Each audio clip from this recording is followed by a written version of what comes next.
आज हम बताएंगे आपको खगोलीय दूरदर्शी के बारे में। वह प्रकाशिक यंत्र जिसकी सहायता से दूर स्थित आकाशीय पिंडों के प्रतिबिंब देखकर उनका अध्ययन किया जाता है, उसे खगोलीय दूरदर्शी कहते हैं। इसकी संरचना के लिए डायग्राम देखिए प्रदर्शित है। इसमें धातु की दो समाक्षीण बेलनाकार नलियां होती हैं। प्रत्येक नली के बाह्य किनारे पर एक एक उत्तल लेंस लगा होता है। जो लेंस वस्तु की ओर होता है उसे अभिदृश्यक लेंस और जो लेंस नेत्र की ओर होता है उसे नेत्रिका लेंस कहते हैं। अभिदृश्यक का मुख्य व्यास और फोकस दूरी दोनों नेत्रिका लेंस से अधिक होते हैं, जैसा कि चित्र में दिखाया गया है। और नेत्रिका वाली नली में नेत्रिका लेंस के सामने दो क्रॉस तार लगे होते हैं। अभिदृश्यक लेंस द्वारा पिंड का प्रतिबिंब इन्हीं क्रॉस तारों पर प्राप्त किया जाता है। अब प्रयोग विधि के बारे में बात करते हैं। सबसे पहले नेत्रिका लेंस को हाथ से पकड़कर नेत्रिका वाली नली में इतना अंदर बाहर चलाते हैं कि एक क्रॉस तार स्पष्ट रूप से दिखाई देने लगे। अब आकाशीय पिंड को इस दूरदर्शी की सहायता से देखते हैं और नेत्रिका वाली नली को अभिदृश्यक वाली नली में इतना अंदर बाहर चलाते हैं कि आकाशीय पिंड का स्पष्ट प्रतिबिंब क्रॉस तार पर प्राप्त हो जाए और प्रतिबिंब तथा क्रॉस तार के मध्य कोई लंबन न रहे। लंबन के बारे में पढ़ा होगा 10वीं क्लास में। तो ये हो गई इसकी प्रयोग विधि। अब पढ़ेंगे प्रतिबिंब का बनना। तो प्रतिबिंब का बनना संयुक्त सूक्ष्मदर्शी की तरह दो स्थितियों में हम पढ़ेंगे।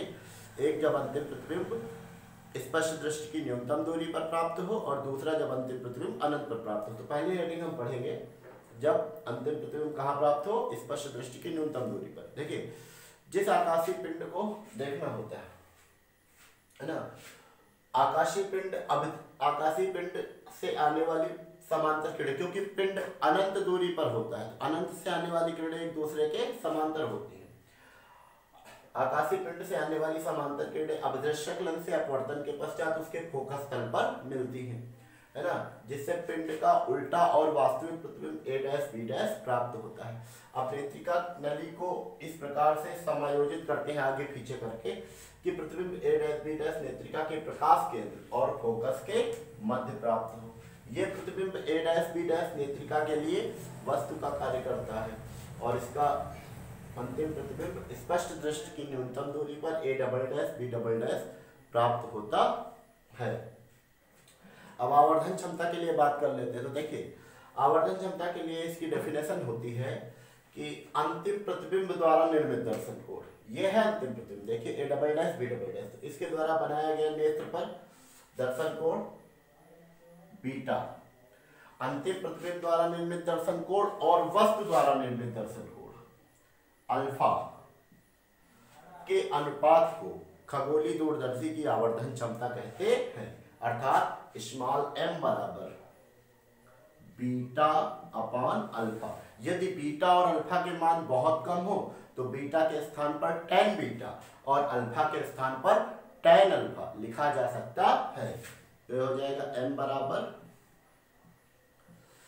tan बीटा अपान tan अल्फा। अब देखिए, tan की वैल्यू होती है लंब बटे आधार। तो यहां से देखिए, कोण के सामने वाली भुजा लंब होगी कौन सी, a', b', आधार क्या होगा eb'। तो tan बीटा की वैल्यू हो जाएगी a', b' upon eb', a', b' upon eb'।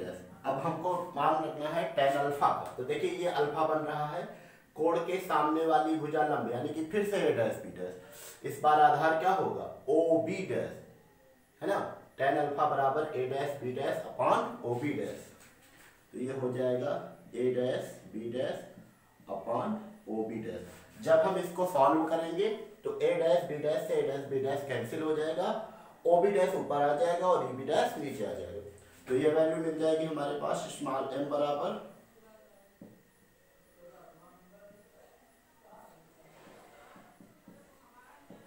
ob' upon eb'। हम इसकी वैल्यू रख लेते हैं। देखिए ob', अब प्रतिबिंब कहां बन रहा है, अभिदृश्यक के फोकस तल पर। यहां पर फोकस तल है अभिदृश्यक का, यानी कि ob' मतलब क्या हो जाएगी, अभिदृश्यक की फोकस दूरी, क्योंकि प्रकाश केंद्र से फोकस के बीच की दूरी को फोकस दूरी कहते हैं। तो फोकस तल पर बन रहा है, यानी कि b' अभिदृश्यक के फोकस पर है। तो OB डैश हो जाएगी अभिदृश्यक की फोकस दूरी। फोकस दूरी के लिए स्मॉल f का प्रयोग करते हैं, क्योंकि अभिदृश्यक की फोकस दूरी, इसलिए लिखेंगे FO। OB डैश की जगह पर क्या लिखेंगे? FO हो जाएगा स्मॉल m बराबर FO। देखिए ये दाईं ओर नापी गई है, यानी कि धनात्मक अक्ष में, इसलिए धनात्मक होगी। अगली वैल्यू क्या है हमारे पास? EB dash. E से B डैश। अब देखिए ये A डैश B डैश नेत्रिका के लिए क्या है? वस्तु है। तो EB डैश क्या हो जाएगी? वस्तु की दूरी। वस्तु की दूरी को हम किस अक्षर से व्यक्त करते हैं? U से। ये किसकी वस्तु है? नेत्रिका की, इसलिए लिखेंगे UE, आई पीस। अब देखिए ये दूरी बाईं ओर नापी गई है, इसलिए ये ऋणात्मक होगी। तो हम इस तरीके से लिख सकते हैं स्मॉल m बराबर माइनस FO अपॉन UE। इसको हम दे देते हैं समीकरण 1। अब देखिए स्पष्ट दृष्टि की न्यूनतम दूरी के लिए, है ना, स्पष्ट दृष्टि की न्यूनतम दूरी पर जब प्रतिबिंब प्राप्त होता है तो नेत्रिका के लिए लेंस सूत्र से 1/f बराबर 1/v माइनस 1/u। तो देखिए नेत्रिका के लिए जब हम हल करेंगे इसको, तो नेत्रिका के लिए फोकस दूरी स्मॉल f की जगह पर लिखेंगे FE बराबर प्रतिबिंब कहां बन रहा है? अंतिम प्रतिबिंब स्पष्ट दृष्टि की न्यूनतम दूरी पर, जिसे हम किस अक्षर से व्यक्त करते हैं? D से। तो V की जगह पर D लिखेंगे, बाईं ओर इसलिए ऋणात्मक, माइनस 1/d। अब देखिए वस्तु की दूरी U है, लेकिन नेत्रिका के लिए हम वस्तु की दूरी लिखेंगे UE, वो भी ऋणात्मक, तो माइनस माइनस प्लस हो जाएगा, प्लस 1/UE। ध्यान देने वाली बात यहाँ पर यह है कि हमें FO/UE में से किसी एक की वैल्यू चाहिए, या तो FO/UE या जिसकी वैल्यू हमें प्राप्त हो जाए। तो हमें 1/UE का मान यहाँ से मिल सकता है, तो यही मान हम निकाल लेंगे। माइनस 1/d को बाएं पक्ष में बुला लेंगे, तो ये हो जाएगा 1/FE प्लस 1/d बराबर 1/UE। इसको और सॉल्व करेंगे तो देखिए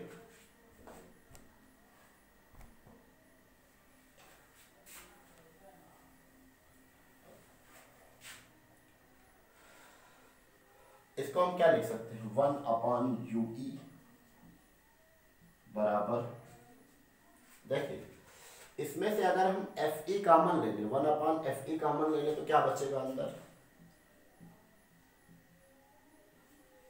यहां पर बचेगा 1 और प्लस यहां हो जाएगा FE/d।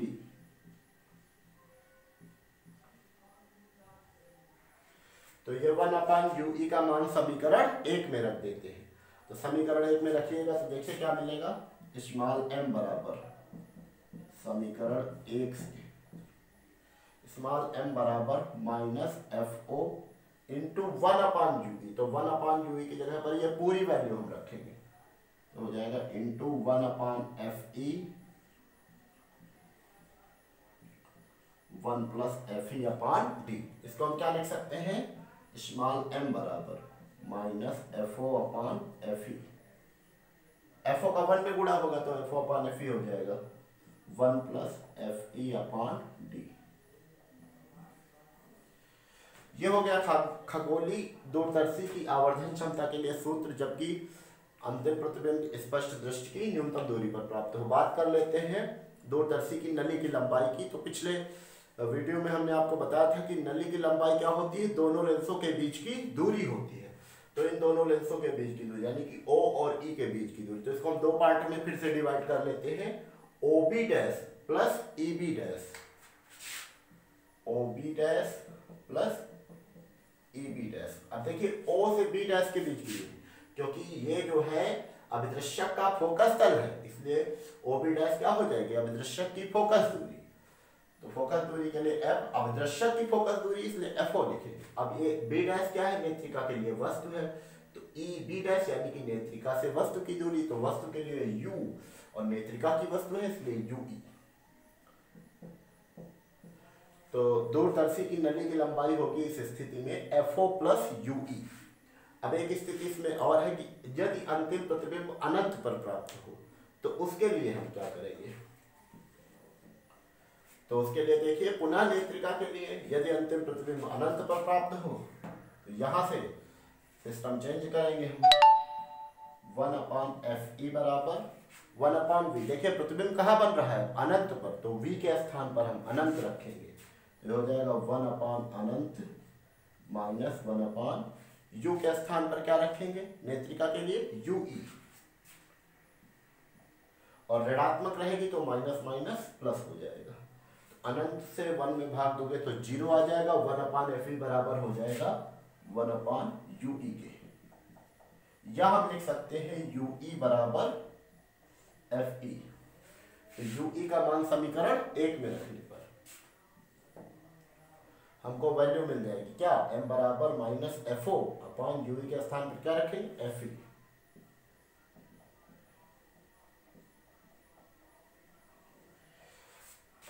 तो ये हो गया खगोलीय दूरदर्शी की आवर्धन क्षमता का फॉर्मूला जबकि अंतिम प्रतिबिंब अनंत पर प्राप्त हो। इस स्थिति में नली की लंबाई क्या होगी? देखिए डायग्राम भी इसका थोड़ा सा चेंज हो जाएगा। इस स्थिति में नली की लंबाई हो जाएगी, ये तो FO ही रहेगा, लेकिन प्रतिबिंब अनंत पर कब बनेगा? जब ये प्रतिबिंब A', B' नेत्रिका के फोकस पर हो। यानी कि अब ये इसके भी फोकस पर है और इसके भी फोकस पर है, तो ये नली की लंबाई हो जाएगी FO प्लस FE। कब? जब प्रतिबिंब कहाँ प्राप्त हो? अनंत पर। और डायग्राम में क्या चेंजिंग होगी? देखिए अगर ये किरणें समांतर हो जाए,